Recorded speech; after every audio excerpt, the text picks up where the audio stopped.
Hey guys, it's Derek Z, physical therapist. In today's video, I'm going to go over how to use a cane properly.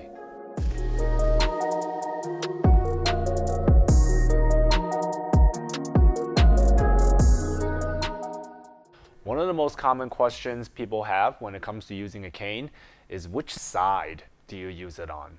So you use it on the side that is opposite to your weakest leg. So for example, if your right leg is the weaker one, or it had surgery, or it's hurt for whatever reason, you use the cane on the left side.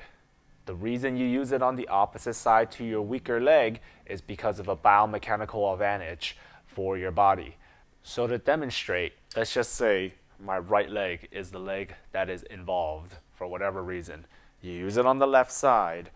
When your right leg is the leg that's going forward, your cane will go forward. So it's almost as if you're walking in a natural manner, okay? So even without the cane, I'm gonna set the cane down. Even without the cane, your arms swing in an opposite manner than your legs. That's just our natural walking cycle. When you're using a cane, you're still trying to do the same natural walking cycle for us, having our hands meet with the opposite leg. But the only difference now is you have an assistive device, which in this case is a cane. So to demonstrate again, right leg is the leg that's involved. You're using it on the opposite side. When the right leg goes, the cane goes. And then from there, you just naturally swing your arm. Coming back one more time. And again, it should feel natural and it should feel easy to do. Shouldn't be something that you overthink too much. The other thing that I see in the clinic is that people are not sure how to set the proper height for their cane.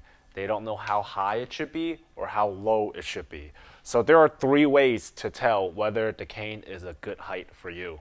If you have one of these adjustable canes, it makes it really easy for you to adjust the height.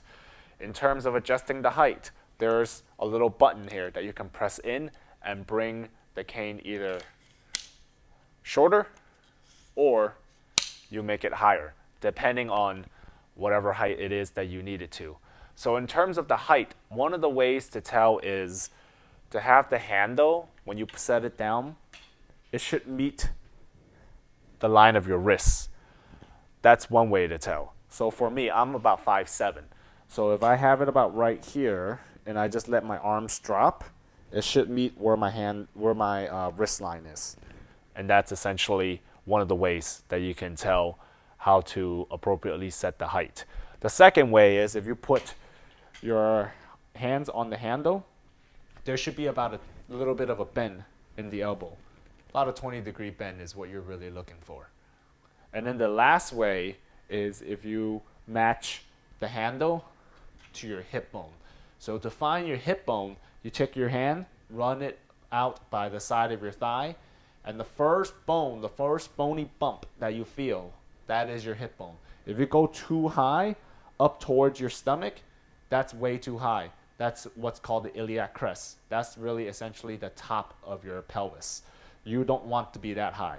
Take your hand, run it down the bottom, and then bring it up to the top. The first bony bump that you feel is your hip bone. Take your hand though, and you match it up to the side of your hip bone. And that's another way to tell. I mean, last but not least, it just needs to be comfortable. I mean, if you're walking around and your shoulder's like this, you're gonna irritate the shoulder. So you're trading one problem for another, and that's not what you want. All right, hopefully you guys find this content helpful. If you have any questions, please leave them in the comment section below. Please consider liking and subscribing if you enjoyed this content. I'll see you guys in the next one. Thanks for watching.